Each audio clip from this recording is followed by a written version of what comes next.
Hey everyone, and welcome back to the channel. And today's video will cover the latest 2.7 open beta update and some of the most significant changes that have been implemented. So I hope you enjoy it, and let's crack on. Okay, let's get started with the first of the elements that was introduced into 2.7 and highly anticipated, which is the clouds. And they are a significant improvement over the historic versions. And I'm sure many of you are now going to go cloud surfing.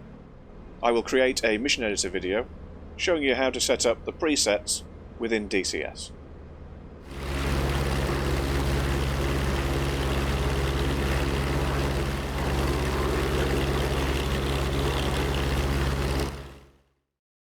And another element that's been introduced into 2.7 is the ability to have aircraft take off from the ground or take off from ground hot for client or player aircraft.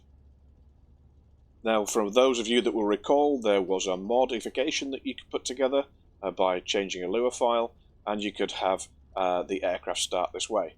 Well, now it's been introduced, and unfortunately the mod, it didn't work with FC3 aircraft. This version actually does work with FC3 aircraft, and it's not an issue. The only limitation is that it is associated with client and player aircraft. Obviously, AI aircraft need to understand which routes they need to take off, hence the reason why it wasn't introduced for AI. And I will produce a video showing you how to implement this via the mission editor.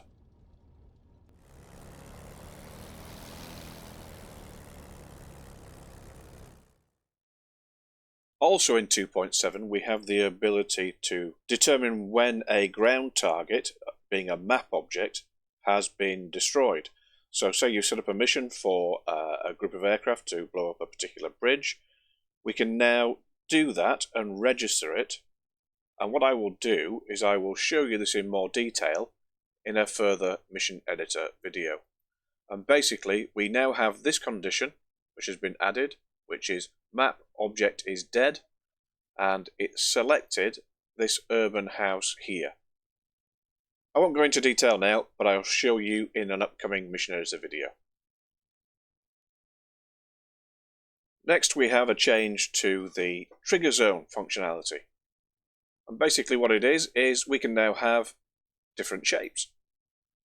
So I can edit the quad points, but I will show you in a video a more detailed explanation of how all this works. So as you can see, we can now shape our trigger zones, which is a complete bonus for mission editors. We also now have the ability to add pictures to missions too, just like this. Again, a further video will show you how to implement this via the mission editor.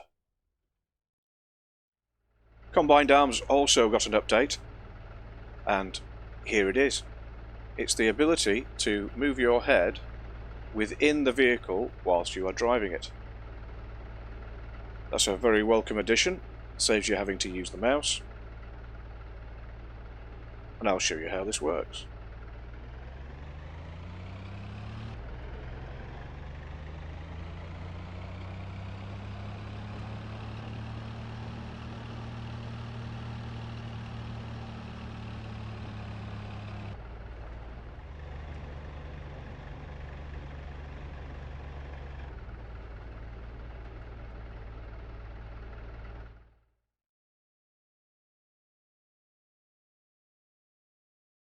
And for the World War II model side, we now have the addition of the Würzburg radar,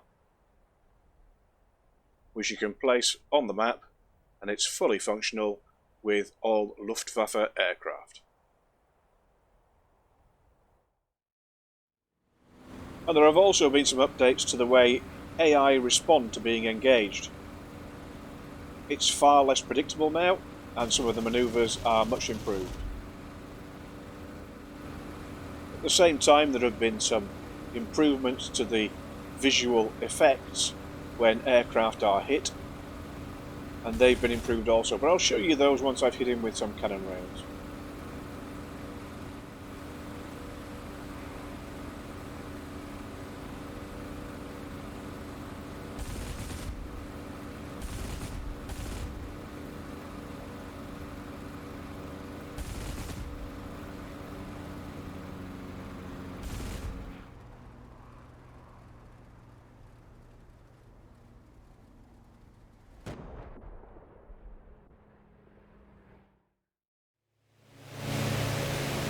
Your Ju-88 also receives bombs in this update. At the moment they can only be loaded on the torpedo racks, but nonetheless they can bomb their target.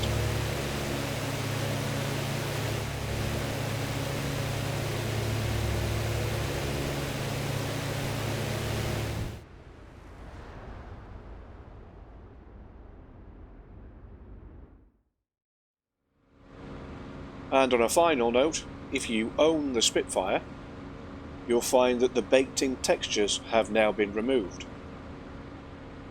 There is still a sheen on the outside of the cockpit that matches the rear part of the cockpit glass, and when you open it, it's a little bit clearer.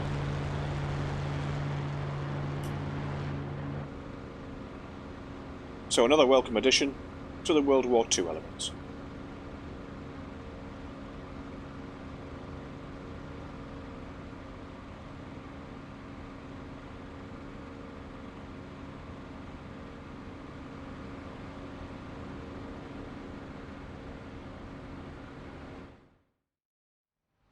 Now we've come to the end of this 2.7 Open Beta update video, which covered off quite a few topics.